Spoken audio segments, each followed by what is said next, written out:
नमस्कार। RTI series की 20वीं कड़ी में आपका स्वागत है। मैं हूं doctor K V Rai, former adviser government of NCT of Delhi, और मैं अपने पिछले 20 साल के एक्सपीरियंसेस आरटीआई के बारे में आप लोगों के साथ आरटीआई सीरीज़ के माध्यम से शेयर कर रहा हूं। आज हम बात करेंगे role and responsibility of first appellate authority. RTI act में प्रावधान है कि यदि कोई एप्लीकेंट पीआईओ के द्वारा दी गई इन्फॉर्मेशन से सेटिस्फाइड ना हो, या उसको उत्तर समय पर ना मिले, या उसको और कोई ग्रीवियंस हो, तो वो पहले अपनी फर्स्ट अपील करेगा within that organisation public authority, जहाँ पर एक सीनियर अधिकारी जिसको फर्स्ट एपेलेट अथॉरिटी नॉमिनेट किया गया है वो उस अपील को सुनेगा। पीआईओ जब भी उसको जवाब देगा तो उसको बताएगा कि आप 30 दिन के अंदर अंदर फलां अधिकारी के बाद पास अपनी फर्स्ट अपील दायर कर सकते हैं। उसके बाद जो है वो 30 दिन में अपील दायर कर सकता है। यदि डिले भी हो जाती है तो फर्स्ट एपेलेट अथॉरिटी उसको कंडोन करने की पावर रखता है, यानी कि फर्स्ट एपेलेट अथॉरिटी चाहे तो डिले को कंडोन करके डिलेड अपील भी सुन सकता है। नॉर्मली एप्लीकेंट्स जो हैं वो सूचना से यदि संतुष्ट नहीं होते या डिले हो जाता है तो फर्स्ट अपील में जाते हैं। और यहाँ पर एक ये भी प्रावधान है कि आप रूल ऑफ नेचुरल जस्टिस को फॉलो करते हुए उनको अपील में सुनवाई का मौका भी दें। तो आरटीआई एक्ट के अंतर्गत आपको सुनवाई का मौका भी दिया जाता है, और दूसरी तरफ पीआईओ महोदय अपना पक्ष रखने के लिए भी आते हैं। इस प्रकार आरटीआई के अंदर फर्स्ट अपील सुनने का प्रावधान है। फर्स्ट एपेलेट अथॉरिटी को पहली अपील के लिए कोई फीस सेंट्रल एक्ट के अंतर्गत नहीं लेनी है। आरटीआई के जो सेंट्रल रूल्स हैं 2012 के, उनमें कोई फीस भी प्रेस्क्राइब नहीं है यदि आपने फर्स्ट अपील करनी है या सेकंड अपील करनी है।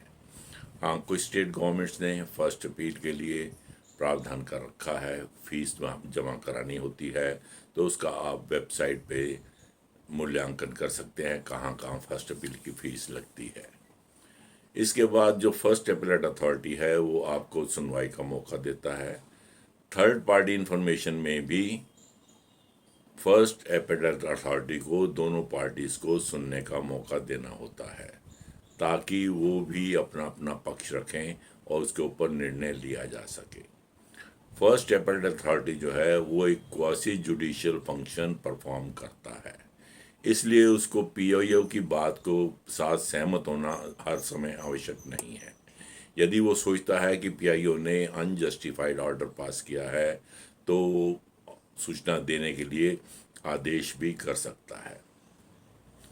फर्स्ट एपेलेट अथॉरिटी क्योंकि क्वासी जुडिशियल फंक्शन करता है, इसलिए ही needs to be abreast with the latest rulings of the CIC, high courts and supreme court of India, तभी वो जस्टिस कर पाएंगे।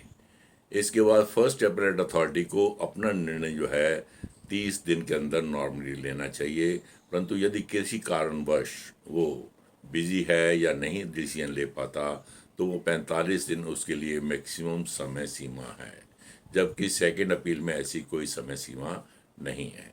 तो फर्स्ट एपेलेट अथॉरिटी को 30 से 45 दिन के अंदर अंदर अपना डिसीजन ले लेना चाहिए। अदरवाइज अगर वो कंसिस्टेंटली डिफ़ॉल्ट करेंगे तो वो भी दंडित किए जा रहे हैं सकते हैं।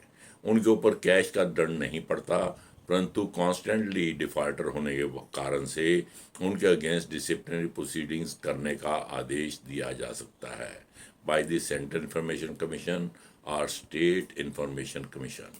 कई अधिकारियों को मैंने देखा है, बड़े सीनियर रैंक के अधिकारी, उनके खिलाफ डिसिप्लिनरी एक्शन के आदेश पारित हुए हैं।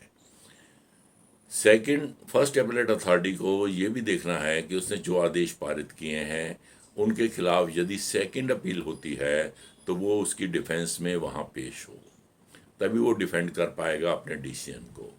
परंतु एडविजिबल यही है कि first appellate authority maximum information जहाँ तक दी जा सकती है उसको देने के आदेश पारित कर दें और एक समय सीमा निर्धारित कर दें कि इतने दिन के अंदर ये इंफॉर्मेशन दे दी जाए ताकि सेकंड अपील की नौबत ही ना आए। फर्स्ट अपेलेट अथॉरिटी को एक रिस्पॉन्सिबल अधिकारी के अनुसार कार्रवाई करनी होगी और उसके अलावा administratively he should oversee the functioning of the RTI act. उसके अधीन जितने भी पीआईओज हैं, एपीआईओज हैं, उनकी वर्किंग को भी वो सुपरवाइज करे, मॉनिटर करे और वॉच करे ताकि डिले की गुंजाइश ना रहे। तो फर्स्ट अपेलेट अथॉरिटी जो है he must be conversant with the latest decisions और एडमिनिस्ट्रेटिव काम भी उसको साथ के साथ करने हैं। जहाँ तक अपील का संबंध है he must pass his decision with in 30 to 45 days, Fehling which he can be penalised. Thank you very much. Next कड़ी में हम किसी और टॉपिक पे बात करेंगे। धन्यवाद।